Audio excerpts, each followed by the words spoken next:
सांगितली की मन कसं असतं. हे बहिणाबाई चौधरींनी सांगितलंय आपल्याला की मन वढाय वढाय उभ्या पिकातलं ढर, किती हाकला हाकला फिर येती पिकावर.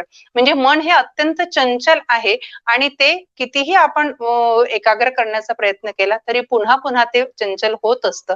हे आपल्याला बहिणाबाईंनी सांगितलं. मन करारे प्रसन्न सर्व सिद्धीचे कारण, रामदासांनी सांगितलंय आपल्याला.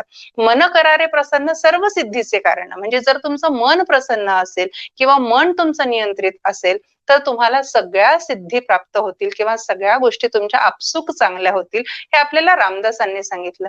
मन चंगा तो कठवती में गंगा. संत रविदास म्हणतात मन चंगा तो कठवती में गंगा. म्हणजे काय की जर तुमचं मन समृद्ध असेल, मन तुमचं सुदृढ असेल तर तुमच्या जवळ गंगा आहे, तुमच्या कठवतीमध्ये गंगा आहे. म्हणजे तुमच्या जवळ गंगेसारख्या सगळ्या गोष्टी तुमच्या जवळ उपलब्ध आहेत. मग ह्या सगळ्या संतांनी, ह्या कवयित्रींनी, कवींनी मनाचं